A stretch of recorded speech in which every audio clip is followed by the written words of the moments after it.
It's June 1st, 2019. Here's another lesson in the New Testament is Fake series. Find this and other lessons on YouTube on the Yalak Emet channel. Find me also on Twitter and Patreon under Yalak Emet or Rethinking the Torah. So God had nothing to do with Calvary. I want to read here from Matthew chapter 22. So Matthew chapter 22, verse 28 to 32. Therefore, in the resurrection, whose wife shall she be of the seven? Remember the story, for those of you who know it. They're asking him, this woman was married to one person and he died. She was married to his brother and so on. So a number of men. So they're saying, whose wife will she really be in heaven, since she was married throughout her life to more than one man? So they said, whose wife shall she be of the seven? For they all had her. Jesus answered and said unto them, Ye do err, not knowing the scriptures, nor the power of God. For in the resurrection they neither marry nor are given in marriage, but are as the angels of God in heaven. But as touching the resurrection of the dead, have ye not read that which was spoken unto you by God, saying, I am the God of Abraham, and the God of Isaac, and the God of Jacob? God is not the God of the dead, but of the living. I'm telling you here that Jesus had nothing to do with Calvary. He clearly says that God is not the God of the dead, right? He's the God of the living. So he does not go through death to give you salvation. He goes through life to give you salvation, because God is a God of life, and salvation is about life. That's why when the scripture says this person or that person is going to be cut off, they get death, because he's not giving them salvation. He's not extending salvation to them anymore, so they get death. So whenever someone is going to be saved, death does not come into the picture, right? Not for the person who is going to represent that salvation or be the recipient of that salvation. So maybe your enemy might die in order for you to get salvation. Somebody's coming to kill you and God kills them, strikes them down with an angel, something like that. That person will die, but you're the one who's involved in the salvation connection with God. You don't die. So this Christ, the Son of God, should not have been involved with death on Calvary, since he is a participant in the salvation plan of God. You don't need any more, really, to understand that Calvary is fake. That's you got a strong point right there. God never killed himself or went out of business anywhere in the Torah in order to give his children salvation. He just never did. He didn't come up against the other gods. Even Dagon fell down, broken, in the house of his God. Why? Because when the Most High is coming up against other gods and other nations to give salvation to Israel, he did not experience death himself. He didn't get run out of business. He was always there. Even when he sent them into captivity, he did not cease to exist. He was, in fact, so involved with his people still while they're in captivity that he was at times communicating with them through his prophets and showing them favor while in captivity.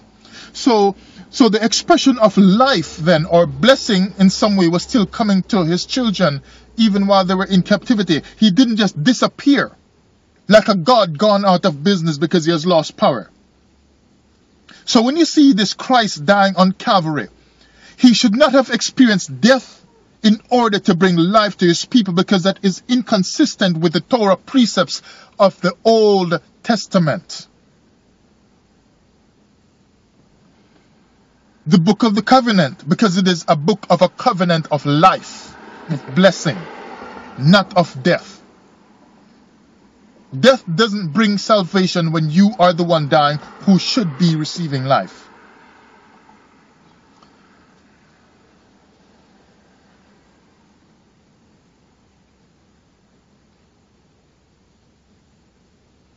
Now look at verse 33.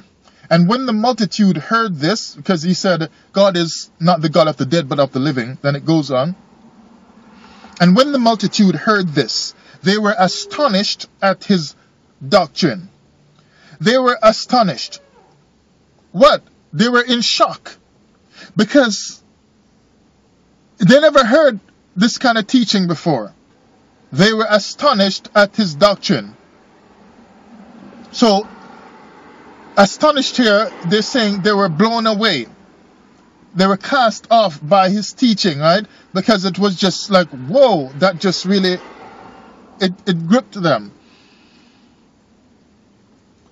But look at resurrection. I want to look at the word resurrection here, and in verse 32, the word dead.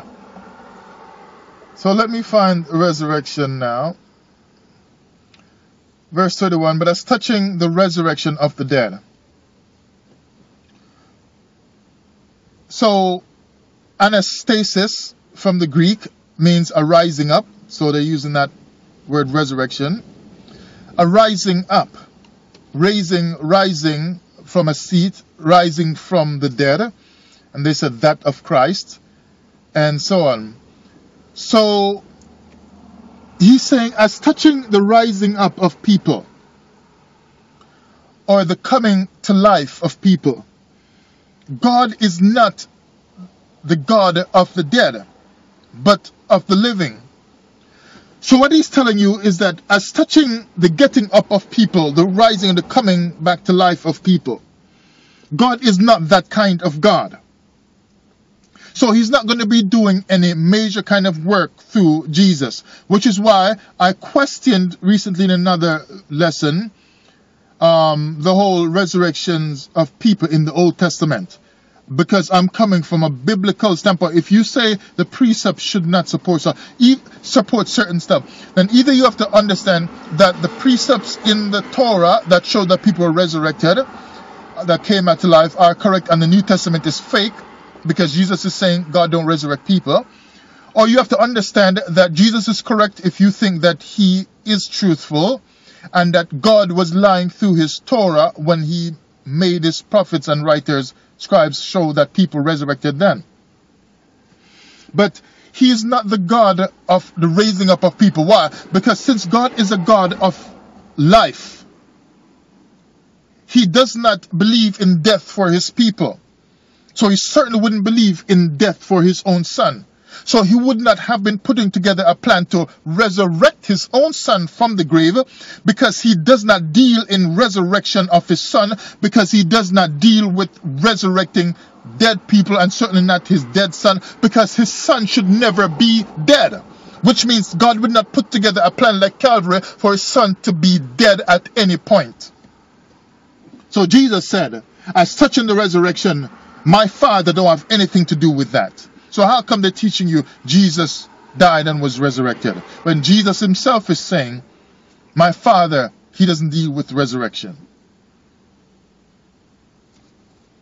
It's like if he had said, as touching poisoning of his servants or poisoning of his children, you do err, because God does not poison his children. But then, if you say to me now that the scripture was written differently, and it said, or the New Testament was written differently, and instead of crucifixion, he was poisoned to death, then it would be wrong, because Jesus would have been saying, as touching the poisoning of his children, God does not poison his children, the Israelites, so he sure would not be poisoning to death his own son on Calvary. Right? So as touching resurrection of the dead, he's saying God don't deal with that. So they were shocked, because it's like they're having to get the understanding now. But we live right here in Jerusalem, and the story, as we have been told, is that he resurrected from the dead, and even the Romans are saying, hey, we're looking for this guy because somehow we put him in the grave, but people rolled away the stone and took him out. So the official story from the Romans are like, we can't find this guy. He got out. He was resurrected. So we got the story that he was resurrected, but you are telling us that basically God does not believe in resurrection of the dead, because he's only the God of the living. So he's not the God of Calvary, which is an exercise in death. Death of the divine, where God was being crucified on the cross.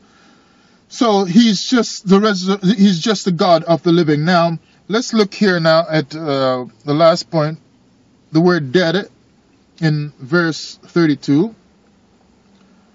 God is not the God of the dead, but of the living. So from G3498 in the Greek nekros, it says properly one that has breathed his last. So this is the word for dead. He's not the God of the dead.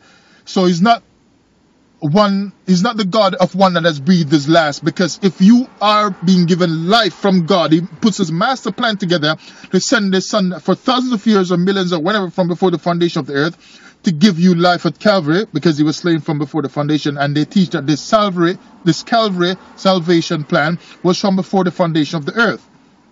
So before even man was made and before the world was even formed, God had this salvation plan already. They teach us in New Testament circles. So these messianics want you to think that.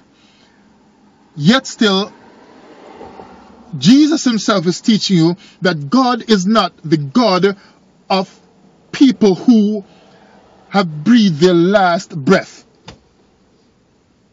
That's why when he's punishing people now for really bad Torah infringement, he says you will be cut off, such and such a one will be cut off, and so on, cut off, because he's no longer going to be their God. So he can cut them off, because if he's not going to be their God and he cuts them off or takes their breath, he is no longer their God, because they have now breathed their last. He says, I'm not the God of people that breathe their last death. And of course you would have to spiritualize that, right? But he's not the God of the lifeless, of the deceased. That's why the Torah usually speaks of Israel, even though they're dead, it speaks of them as still being a people of life, because they're still connected to their God. So you see how messy the whole thing gets when you try to size up Jesus stuff with what the Torah is really teaching. I will pour about my spirit in you in Joel chapter 2, right? Why? Because he always considered them to be people of life in his mind. And in Ezekiel, he's saying, 37, he's saying, Son of man, can these bones live again? But notice the way he puts it there, can these bones live again? Because in a Torah world, God, even though you are dead, God still considers you to be living in the Torah world view. That's why he's going to put the flesh back together, because to you, you have never really been dead. This is why this is a lot of garbage, because he will tell you in one point you are dead, spiritually dead, but then in another point you are really alive to him, because as long as you remain in the mind of God with a plan to put you back together, God really still considers you to be living. That's why I pull out of this whole Bible stuff, because God doesn't walk straight with his word. Either you are dead when you are done for and cut off spiritually, but not, then he's going to resurrect you again when his son is coming here. So Israel is dead to him in the Torah, but he's going to pour his spirit in them and bring them back to life. Can these bones live again? Yeah, Jesus is telling you that God is not the God of the dead. He doesn't deal with resurrection, but the Torah tells you that God is going to resurrect his people.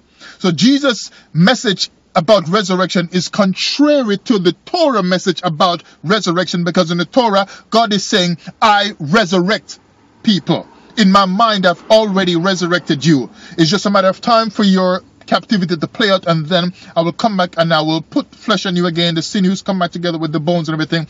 I'll bring you back. Because in my mind, you are still living. You're dead functionally as a nation, but spiritually, you are alive in me. So I'm going to resurrect your whole structure and your whole business of the nation coming together. So he believes in resurrection in the Torah, it seems, but the Son comes and says, I do what my Father does, and I say what I hear my Father saying. Yet still, the Father is saying throughout the Torah, he resurrects his people prophetically. But Jesus said he don't deal with resurrection. My Father, he doesn't resurrect people. because he's only the God of the living, which means his people never dies, or anybody he's dealing with don't die. Spiritually, don't die. So, he's not the God of the dead, though. In other words, he's not the God of the deceased, the departed, one whose soul is in heaven or hell. Yet they teach us that Jesus went into hell to snatch the keys of death and hell from the grave and to beat Satan and whatever. You see how messy this whole thing gets?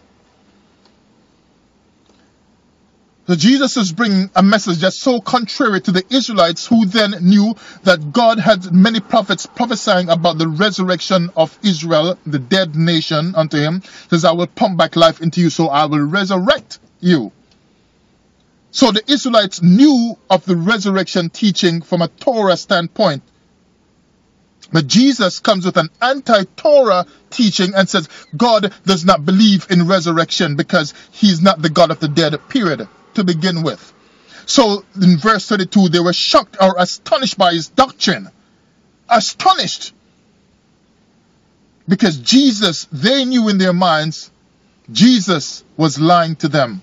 Because the Torah taught something, stood for something different than what Jesus was teaching them. God had nothing to do with Calvary.